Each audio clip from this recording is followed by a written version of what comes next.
Members असतील, सरपंच असतील, यांच्याशी संवाद साधला.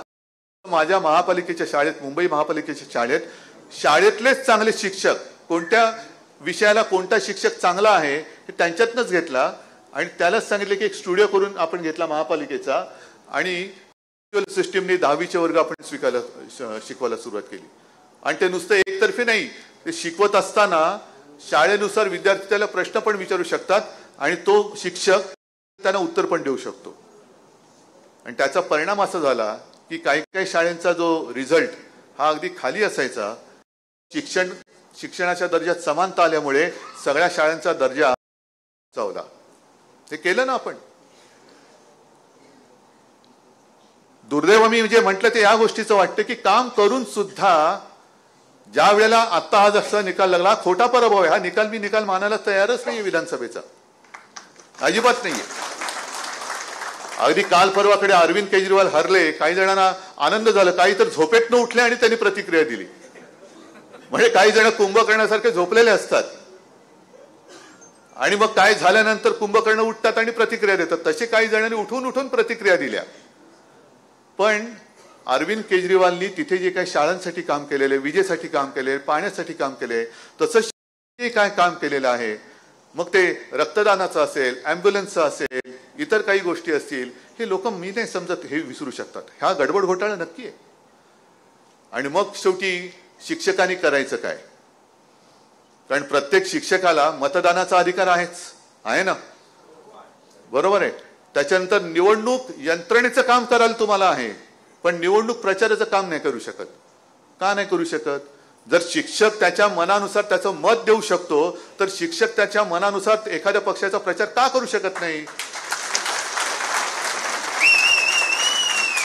जर तुम्ही महाराष्ट्राच्या विधिमंडळामध्ये शिक्षकांसाठी वेगळा मतदारसंघ ठेवला असाल, तर शिक्षकाला त्याच्या मनाप्रमाणे राजकीय पक्षाचं काम करायला तुम्ही अडवणारे कोण? आणि म्हणून तुमची जबाबदारी ही आहे की आता तुम्ही सगळे शिक्षक एकत्र आलेले आहात, राज्यभरातले आलेले आहात. आणि अभ्यंकर साहेब म्हणाले की केवळ पदाधिकारी आहेत. मला अभिमान आहे तुमचा की तुम्ही एवढ्या पद्धतीने, एवढ्या ताकदीने आपली शिक्षक सेना बांधलेली आहे. पण आजपासून सुरू करा. जसं RSS करतं, जिकडे जातं तिकडे पोखरायला लागतात. म्हणजे जसं आपण वाळवी म्हणतो ना, दिसत नाही आधी, पण नंतर कळतं अरे वाळवी लागले.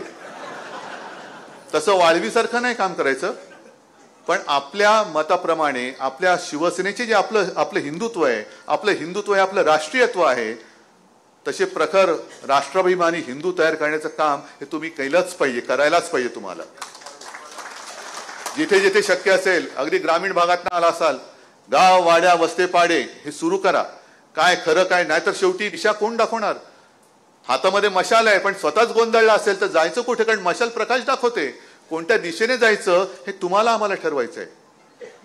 हे तुम्ही आता सुरू केलं पाहिजे. शिवसेनेचे सदस्य आता नोंदणी सुरू झालेली आहे. का तुम्ही सदस्य व्हायचं नाही? झालंच पाहिजे तुम्हाला सदस्य.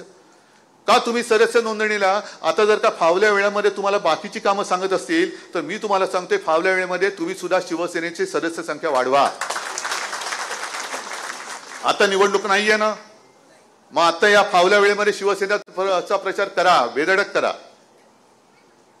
कारण नाहीतर या नुसत्या मागण्या ज्या आहेत त्या कागदावर राहतील. अभ्यंकर साहेब तिकडे, कारण माझ्याच सभागृहात त्या आहेत, विधान परिषदेत घसा कोरडा होईपर्यंत बोलतील. समोर जर का बैरे किंवा कान बंद करून बसलेले सत्ताधारी असतील तर उपयोग काय तुमच्या या बोलण्याचा? या ताकदीचा तरी काय उपयोग आहे? म्हणून ही ताकद आता एकवटलेली आहे. या ताकदीची शक्ती ही जोपर्यंत या सरकारला दाखवत नाही. माझं तर म्हणणं की यावेळेला आपली संधी, त्यांनी सगळी ज्या काही काळ्या विद्या असतील किंवा आणखीन काही कारस्थानं असतील त्या माध्यमातून आपली संधी हिरावली. कारण आज सुद्धा जिथे जिथे जातोय सगळे म्हणतात उद्धवजी असं तर होऊच शकत नाही. आम्ही सगळ्यांनी तुम्हाला मतदान केलेलं आहे, तुमचा पराभवच होऊ शकत नाही.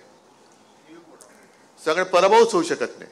आता ह्या एक एक गोष्टी त्यांनी ज्या काय थापा मारल्या, या तुम्हाला सगळ्यांना सांगायला काय हरकत आहे? जसं निवडणुकीच्या तोंडावर लाडकी बहीण योजना आणली. आता मला कळलं, तुम्हालाही कळलं, कारण तुम्ही वाचता तोच पेपर मी वाचतो. आतापर्यंत जवळपास 5 लाख महिलांना अपात्र ठरवलेले आहे. बरोबर आहे. लाडका भाऊ योजना बंद, 1 रुपयात पीक विमा योजना तिचे सुद्धा 12 वाजलेले आहेत. त्याच्यानंतर ते काय त्यांनी योजना दूध बीत काय सगळं केलं होतं ते सुद्धा बंद.